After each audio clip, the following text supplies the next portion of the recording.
முக்கிய செய்திகள். இந்திய ரஷ்ய உச்சி மாநாட்டிற்கு சென்ற மோடியுடன் புதின் சந்திப்பு. எரிசக்தி உள்ளிட்ட 5 முக்கிய துறைகளை மேம்படுத்த ஆலோசனை. எதிர்க்கட்சி தலைவரான பிறகு மணிப்பூர் சென்றார் ராகுல் காந்தி. ஆளுநரை சந்தித்து முகாம் மக்கள் நிலை குறித்து அதிருப்தி. குற்றவியல் சட்டங்களை ஆராய முன்னாள் நீதிபதி தலைமையில் ஒரு நபர் குழு. ஸ்டாலின் உத்தரவுக்கு வழக்கறிஞர் சங்கங்கள் கூட்டமைப்பு வரவேற்பு. காஷ்மீரில் ராணுவ வாகனம் மீது நடத்தப்பட்ட தாக்குதலில் 5 வீரர்கள் பலி. தீவிரவாதிகளை வேட்டையாட தொடர்ந்து துப்பாக்கிச் சண்டை. மகாராஷ்டிராவில் தொடர் மழையால் முடங்கிய இயல்பு வாழ்க்கை. வெள்ள நிவாரணம் கோரும் மும்பை குடியிருப்பு நல சங்கங்கள்.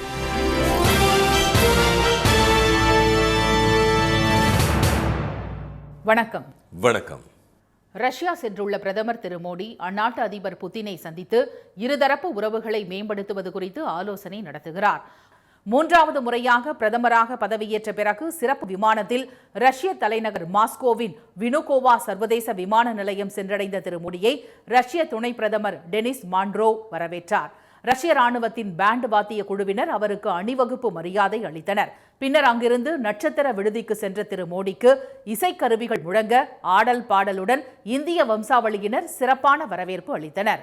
இதைத் தொடர்ந்து ரஷ்ய அதிபரின் மாளிகையான கிரெம்ளினுக்கு சென்ற திரு மோடியை அதிபர் புதின் ஆற தழுவி வரவேற்றார். பின்னர் இருவரும் தனிப்பட்ட முறையில் சிறிது நேரம் உரையாடினர். அப்போது 3வது முறையாக பிரதமராக பதவியேற்ற திரு மோடிக்கு புதின் வாழ்த்து தெரிவித்தார். கிரெம்ளின் மாளிகைக்கு தம்மை அழைத்ததற்காக புதினுக்கு திரு மோடி நன்றி கூறினார். இதைத் தொடர்ந்து புதின் அளித்த இரவு விருந்தில் திரு மோடி கலந்து கொண்டார். 2 நாள் பயணமாக ரஷ்யா சென்றுள்ள அவர் மாஸ்கோவில் இன்று நடைபெறும் இந்திய ரஷ்ய 22வது உச்சி மாநாட்டில் கலந்து கொள்கிறார். பின்னர் அதிகாரப்பூர்வமாக சந்தித்து பேசும் இரு தலைவர்களும் ராணுவ ஒத்துழைப்பு, பொருளாதாரம், எரிசக்தி உற்பத்தி, உரம் உள்ளிட்ட 5 முக்கிய துறைகளில் இரு நாடுகளின் உறவை மேலும் மேம்படுத்துவது குறித்து ஆலோசனை நடத்துகின்றனர். உக்ரைன் மீது தாக்குதல் நடத்தி வரும் ரஷ்யாவுக்கு மேற்கத்திய நாடுகள் பொருளாதார தடை விதித்துள்ள சூழலில் திரு மோடியின் ரஷ்ய பயணம் அமெரிக்கா உள்ளிட்ட நாடுகளை உற்று கவனிக்க வைத்துள்ளது. நாட்டோ நாடுகளின் உயர்மட்ட கூட்டம் அமெரிக்க தலைநகர் வாஷிங்டனில் இன்று நடைபெறும் அதே நேரத்தில் இந்திய ரஷ்யா உச்சி மாநாடு நடைபெறுவது சர்வதேச அளவில் முக்கியத்துவம் வாய்ந்ததாக கருதப்படுகிறது. மணிப்பூர் மக்களின் வலியை பிரதமர் திரு மோடி புரிந்து கொண்டு அங்கு நேரில் சென்று பார்வையிட வேண்டும் என்று எதிர்க்கட்சித் தலைவர் திரு ராகுல் காந்தி வலியுறுத்தியுள்ளார். இடஒதுக்கீடு தொடர்பாக கடந்த ஆண்டு மே மாதம் குக்கி மற்றும் மெய்த்தி இன மக்களிடையே ஏற்பட்ட மோதல் உள்நாட்டு கலவரமாக வெடித்தது. இதில் 219 பேர் உயிரிழந்தனர். 60,000க்கும் மேற்பட்டோர் அகதிகளாக முகாம்களில் தஞ்சமடைந்துள்ளனர். இந்நிலையில் எதிர்க்கட்சித் தலைவர் ஆன பிறகு முதல் முறையாக மணிப்பூர் மாநிலத்திற்கு நேற்று சென்ற திரு ராகுல் காந்தி சுராச்சந்த்பூரில் முகாம்களில் தங்கியுள்ள மக்களை சந்தித்து ஆறுதல் கூறினார். அப்போது அவர்களின் சகோதரனாக வந்துள்ளதாக தெரிவித்த அவர் மணிப்பூர் மக்களின் துயர் நீக்க நாடாளுமன்றத்தில் குரல் கொடுப்பதாக உறுதியளித்தார். பின்னர் செய்தியாளர்களிடம் பேசிய திரு ராகுல் மணிப்பூரில் மிகப்பெரிய துயர சம்பவம் நடந்துள்ள நிலையில் விரைவில் முன்னேற்றம் ஏற்படும் என்று நினைத்ததாகவும் ஆனால் குறிப்பிடத்தக்க முன்னேற்றம் ஏதும் ஏற்படாதது ஏமாற்றம் அளிப்பதாகவும் வேதனை தெரிவித்தார். மணிப்பூரில் மீண்டும் அமைதியை கொண்டுவர காங்கிரஸ் கட்சி அனைத்து உதவிகளையும் செய்ய தயாராக உள்ளதாக அவர் கூறினார். கலவரத்தால் உடைமைகளை இழந்து மக்கள் தவித்து வரும் நிலையில் ஒருமுறையாவது பிரதமர் திரு மோடி மணிப்பூர் மக்களை சந்தித்து அவர்களின் குறைகளை காது கொடுத்து கேட்க வேண்டும் என்று திரு ராகுல் கேட்டுக்கொண்டார். Listen to the people of Manipur, try and understand what is going on in Manipur. After all, Manipur is a proud state of the Indian Union, and it's very important that the Prime Minister, especially, even if it wasn't a tragedy, even if there was no tragedy, the Prime Minister should have come to Manipur. And in this huge tragedy, I request the Prime Minister to take 1 day, 2 days of his time and just come and listen to the people of Manipur. It will comfort the people of Manipur. Manipur விவகாரத்தை அரசியலாக்க விரும்பவில்லை என்று தெரிவித்த திரு ராகுல் காந்தி மணிப்பூர் மக்களின் சகோதரனாக அங்கு அமைதியை நிலைநாட்டுவதே முக்கிய குறிக்கோள் என்று கூறினார். முன்னதாக ஆளுநர் திருமதி அனுசுயா உக்கியை சந்தித்த அவர் மணிப்பூர் மக்களின் வாழ்வில் எந்தவித முன்னேற்றமும் ஏற்படாததற்கு தமது அதிருப்தியை தெரிவித்தார். ஜம்மு காஷ்மீரில் ராணுவ வாகனம் மீது தீவிரவாதிகள் நடத்திய தாக்குதலில் 5 வீரர்கள் வீர மரணமடைந்தனர். கடந்த சில வாரங்களாக காஷ்மீரில் தீவிரவாதிகளின் தாக்குதல்கள் அதிகரித்து வருவதால் ராணுவத்தினர் தீவிர ரோந்து பணியில் ஈடுபட்டுள்ளனர். கத்துவா பகுதியில் தீவிரவாதிகள் பதுங்கியிருப்பதாக கிடைத்த தகவலின் அடிப்படையில் அவர்களை பிடிக்க நேற்று பிற்பகல் மச்சேதி சாலையில் ஒரு வாகனத்தில் ராணுவ வீரர்கள் சென்று கொண்டிருந்த போது அங்கு மறைந்திருந்த தீவிரவாதிகள் கையெறி குண்டுகளை வீசினர். மேலும் துப்பாக்கியால் அவர்கள் சரமாரியாக சுட்டதில் 4 வீரர்கள் உயிரிழந்தனர். காயமடைந்த 6 வீரர்கள் பில்வார் பகுதியில் உள்ள மருத்துவமனைக்கு கொண்டு செல்லப்பட்டனர். அங்கு அவர்களுக்கு உடனடியாக சிகிச்சை அளிக்கப்பட்டு பதான்கோட் ராணுவ மருத்துவமனைக்கு அனுப்பி வைக்கப்பட்டனர். மருத்துவமனையில் சிகிச்சை பலனின்றி மேலும் ஒரு வீரர் உயிரிழந்ததால் பலி எண்ணிக்கை 5ஆக உயர்ந்துள்ளது. இந்த சம்பவத்தை தொடர்ந்து தீவிரவாதிகளை வேட்டையாடும் பணி தீவிரப்படுத்தப்பட்டுள்ளது. இதனால் இருதரப்புக்கும் இடையே கடும் சண்டை நடைபெற்று வருவதாக ராணுவ அதிகாரிகள் தெரிவித்தனர். ரஜோரி மாவட்டம் மஞ்ச்கோட் பகுதியில் உள்ள ராணுவ முகாம் மீது ஞாயிற்றுக்கிழமை தீவிரவாதிகள் தாக்குதல் நடத்தியதில் ராணுவ வீரர் ஒருவர் காயமடைந்த நிலையில் சாணிகம் பகுதியில் நடந்த துப்பாக்கிச் சண்டையில் 4 தீவிரவாதிகள் சுட்டுக் கொல்லப்பட்டனர். ராணுவ வீரர் ஒருவரும் உயிரிழந்தார். இந்த தாக்குதலின் பின்னணியில் பாகிஸ்தான் ஆதரவு தீவிரவாத இயக்கமான லஷ்கர்-இ-தொய்பாவின் அங்கமான ரெசிஸ்டன்ட் ஃப்ரண்ட் அமைப்பு இருக்கலாம் என சந்தேகிக்கப்படுகிறது. இதற்கிடையே ராணுவ வீரர்கள் மீதான தாக்குதலுக்கு கடும் கண்டனம் தெரிவித்துள்ள எதிர்க்கட்சித் தலைவர் திரு ராகுல் காந்தி, கடும் நடவடிக்கையின் மூலமே தீவிரவாத தாக்குதல்களை தடுக்க முடியும் என்றும் வெற்று பேச்சுக்களாலும் பொய் வாக்குறுதிகளாலும் அல்ல என்றும் விமர்சித்துள்ளார். மத்திய அரசின் புதிய குற்றவியல் சட்டங்களில் மாநில அளவில் திருத்தங்களை மேற்கொள்ள ஓய்வு பெற்ற நீதிபதி திரு சத்யநாராயணன் தலைமையில் குழு அமைத்து முதலமைச்சர் திரு மு க ஸ்டாலின் உத்தரவிட்டுள்ளார். இந்திய தண்டனை சட்டம், இந்திய குற்றவியல் சட்டம் மற்றும் இந்திய சாட்சிகள் சட்டம் ஆகியவற்றை சமஸ்கிருதத்தில் பெயர் மாற்றிய மத்திய அரசு புதிய திருத்தங்களுடன் கடந்த 1ஆம் தேதி முதல் அமலுக்கு கொண்டு வந்துள்ளது. நாடாளுமன்றத்தில் முறையான விவாதங்கள் எதுவும் நடத்தப்படாமல், மாநிலங்களின் கருத்துக்களையும் கேட்காமல் அவசரமாக கொண்டுவரப்பட்டுள்ள இந்த சட்டங்களின் பல்வேறு பிரிவுகளை எதிர்த்து நாடு முழுவதும் போராட்டங்கள் வெடித்து வருகின்றன. தமிழகத்திலும் சென்னை உயர்நீதிமன்ற நுழைவு வாயில் முன்பு போராட்டம் நடத்திய வழக்கறிஞர்கள் இந்த புதிய சட்டங்கள் மக்களுக்கு பல்வேறு பாதிப்புகளை ஏற்படுத்தும் என்று தெரிவித்தனர். திருச்சியில் முக்கிய சாலைகளில் வழக்கறிஞர்கள் திரண்டு பேரணி நடத்தினர். இந்நிலையில் மத்திய அரசின் இந்த புதிய சட்டங்களில் உள்ள பிரச்சனைகளை சுட்டிக்காட்டி மத்திய உள்துறை அமைச்சர் திரு அமித்ஷாவுக்கு ஏற்கனவே கடிதம் எழுதியிருந்த முதலமைச்சர் திரு ஸ்டாலின் இந்த சட்டங்கள் குறித்து தலைமைச் செயலகத்தில் நேற்று ஆலோசனை நடத்தினார். அமைச்சர் திரு துரைமுருகன், தலைமைச் செயலாளர், அரசு தலைமை வழக்கறிஞர், உள்துறை, பொதுத்துறை மற்றும் சட்டத்துறை செயலாளர்கள், காவல்துறை தலைவர், குற்றவியல் வழக்கறிஞர் ஆகியோர் பங்கேற்ற இந்த கூட்டத்தின் முடிவில் புதிய குற்றவியல் சட்டங்களில் என்னென்ன திருத்தங்களை மேற்கொள்வது என்பதை ஆராய்ந்து அரசுக்கு பரிந்துரைக்க சென்னை உயர்நீதிமன்றத்தின் ஓய்வு பெற்ற நீதிபதி திரு எம் சத்யநாராயணன் தலைமையில் ஒரு நபர் குழு அமைக்க திரு ஸ்டாலின் உத்தரவிட்டார். இக்குழு 3 புதிய சட்டங்களையும் தெளிவாக ஆராய்ந்து வழக்கறிஞர்கள் சங்கங்கள் உள்ளிட்ட பல்வேறு தரப்பினருடன் விவாதித்து மாநில அளவில் கொண்டுவரப்பட வேண்டிய திருத்தங்களை முடிவு செய்யும் என்றும் அதைத் தொடர்ந்து அவை குறித்த பரிந்துரைகளுடன் 1 மாதத்தில் அரசிடம் அறிக்கை வழங்கும் என்றும் அரசு வெளியிட்ட செய்திக்குறிப்பில் தெரிவிக்கப்பட்டுள்ளது. தமிழ்நாடு அரசின் இந்த முடிவை வழக்கறிஞர் சங்கங்கள் வரவேற்றுள்ளன. தமிழ்நாடு மற்றும் புதுச்சேரியில் உள்ள 265 அங்கீகரிக்கப்பட்ட பார் அசோசியேஷன்களை உள்ளடக்கிய தமிழ்நாடு வழக்கறிஞர்கள் சங்கங்களின் கூட்டமைப்பு வெளியிட்டுள்ள அறிக்கையில் 3 புதிய சட்டங்களுக்கும் பழைய பெயர்களையே மீண்டும் வைக்கவும், முக்கிய பிரிவுகளை மாற்றமின்றி தொடரவும் முதலமைச்சர் நடவடிக்கை எடுக்க வேண்டும் என்று வலியுறுத்தியுள்ளது. வட மாநிலங்களில் கனமழையால் மக்களின் இயல்பு வாழ்க்கை முடங்கியுள்ள நிலையில் மும்பைக்கு ரெட் அலர்ட் விடுக்கப்பட்டுள்ளது. தென்மேற்கு பருவமழை காரணமாக மகாராஷ்டிராவிலும் வட மாநிலங்களிலும் கடந்த 1 வாரமாக மழை வெளுத்து வாங்கி வருகிறது. மகாராஷ்டிராவில் நீர்பிடிப்பு பகுதிகளில் விடாமல் கொட்டுவதால் பிரம்மாண்டமான போவா ஏரி நிரம்பி வழிகிறது. தமிழர்கள் அதிகம் வசிக்கும் அந்தேரி கிழக்கு மற்றும் மேற்கு பகுதிகளை இணைக்கும் அந்தேரி சுரங்கப்பாதை மழை நீரில் மூழ்கியதால் மூடப்பட்டுள்ளது.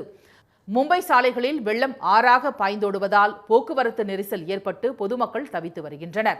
கனமழையால் 17 நீண்ட தூர ரயில்கள் ரத்து செய்யப்பட்டன. விமான ஓடுபாதைகளில் தண்ணீர் காடாக உள்ளதால் விமான சேவைகள் ரத்து செய்யப்பட்டுள்ளன. மும்பை, நவி மும்பை, தானே, ராய்காட், அலிபாக், பன்வல் பகுதிகளில் தொடர் மழை காரணமாக பள்ளி மற்றும் கல்லூரிகளுக்கு இன்றும் விடுமுறை விடப்பட்டுள்ளது. தொடர் மழையால் அடுத்த 3 நாட்களுக்கு பொதுமக்கள் தேவையின்றி வெளியே வர வேண்டாம் என முதலமைச்சர் திரு ஏக்நாத் ஷிண்டே வேண்டுகோள் விடுத்துள்ளார். வெள்ளத்தால் உடைமைகளை இழந்துள்ள தங்களுக்கு நிவாரணம் வழங்க வேண்டும் என பல்வேறு குடியிருப்பு சங்கங்கள் வலியுறுத்தியுள்ளன. இதனிடையே மகாராஷ்டிராவில் அடுத்த 3 நாட்களுக்கு கனமழை தொடரும் என இந்திய வானிலை மையம் எச்சரித்துள்ளது. மும்பை, ராய்காட், ரத்னகிரி மாவட்டங்களுக்கு முதலில் மஞ்சள் எச்சரிக்கை விடுக்கப்பட்டு பின்னர் ரெட் அலர்ட்டாக மாற்றப்பட்டுள்ளது. இந்நிலையில் பீகாரில் கோபன்கஞ்ச், மேற்கு சாம்பிரான் மாவட்டங்களில் கனமழை கொட்டுவதால் ஆறுகளில் 2 கரைகளையும் தொட்டபடி வெள்ளம் பாய்ந்தோடுகிறது.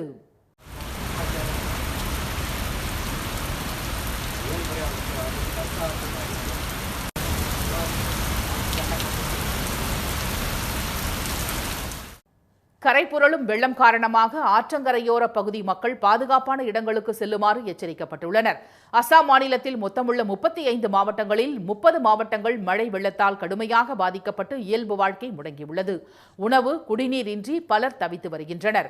கனமழை வெள்ளத்துக்கு உயிரிழந்தோர் எண்ணிக்கை 72ஆக உயர்ந்துள்ளது.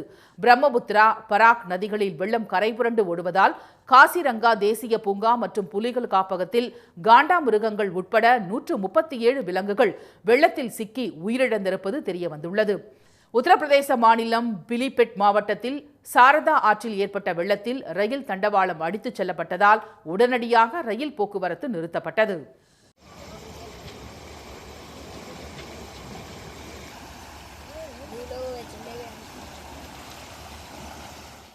உத்தரகாண்ட் மாநிலத்திலும் இடைவிடாது கனமழை பெய்து வருகிறது. பத்ரிநாத் செல்லும் பாதை உட்பட பல இடங்களில் நிலச்சரிவு ஏற்பட்டுள்ளது. இதனால் அப்பகுதிகளில் போக்குவரத்து சேவை முற்றிலும் துண்டிக்கப்பட்டுள்ளது. மண்டி பகுதியில் 111 சாலைகள் மூடப்பட்டுள்ளன. கர்நாடக மாநிலத்தில் உடுப்பி, தட்சிண கன்னடா, உத்தர கன்னடா மாவட்டங்களில் விடாது மழை கொட்டி வருவதால் அனைத்து பள்ளிகளுக்கும் இன்று விடுமுறை அறிவிக்கப்பட்டுள்ளது. கடலோர பகுதியான மங்களூரு மாவட்டத்திற்கும் ரெட் அலர்ட் எச்சரிக்கை விடுக்கப்பட்டுள்ளது.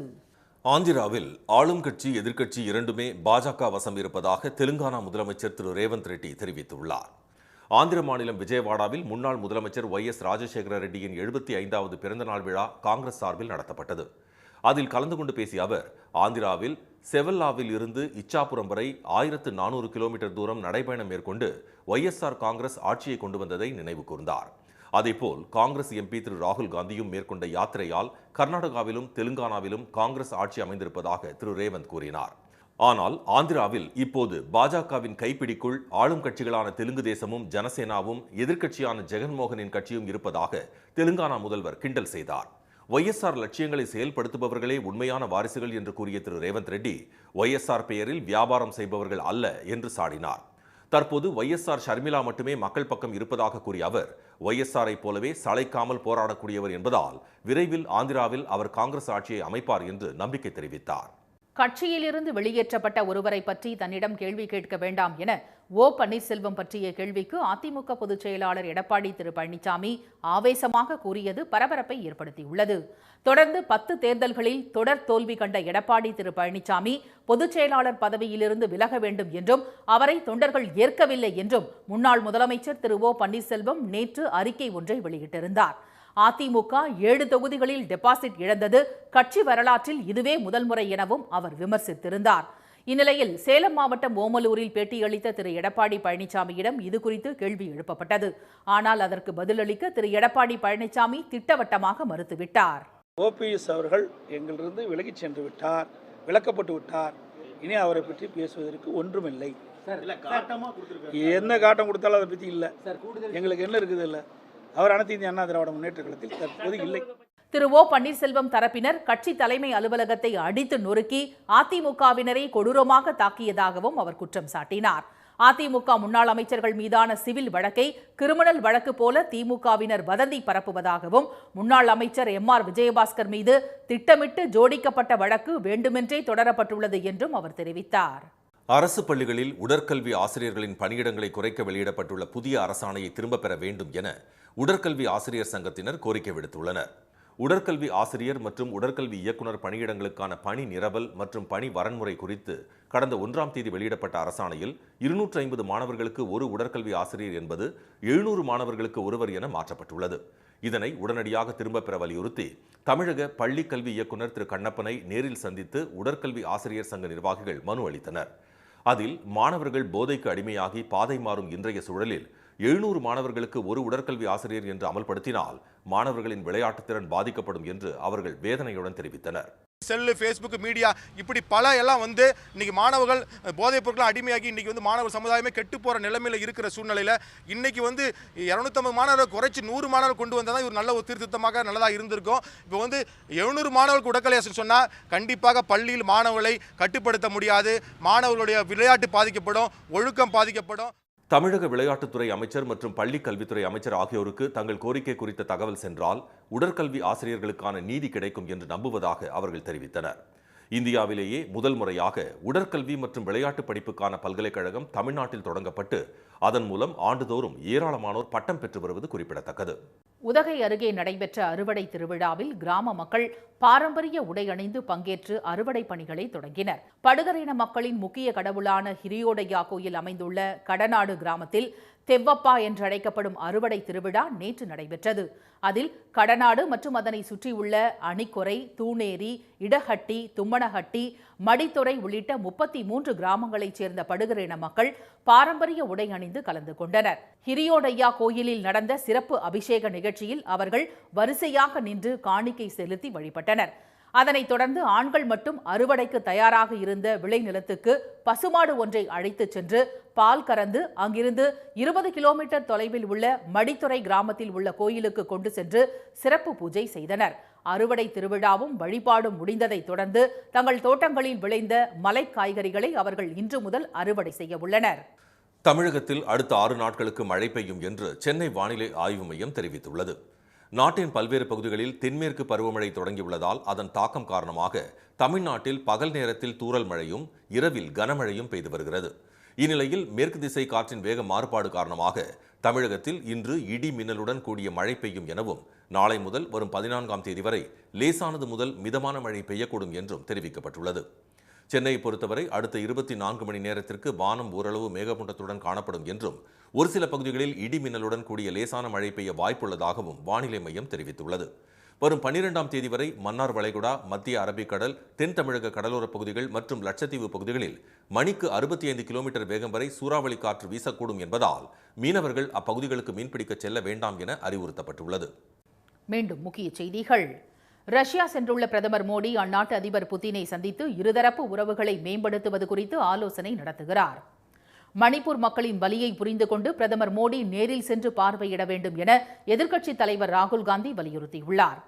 புதிய குற்றவியல் சட்டங்களில் மாநில அளவில் திருத்தங்களை மேற்கொள்ள ஓய்வு பெற்ற நீதிபதி சத்யநாராயணன் தலைமையில் ஒரு நபர் குழு அமைக்கப்பட்டுள்ளது. இத்துடன் இந்த செய்திகள் நிறைவடைகின்றன. மீண்டும் சன் டிவியில் செய்திகள் மாலை 6 மணிக்கு. செய்திகளை உடனுக்குடன் தெரிந்து கொள்ள சன் நியூஸ் தொலைக்காட்சியை பாருங்கள். வணக்கம்.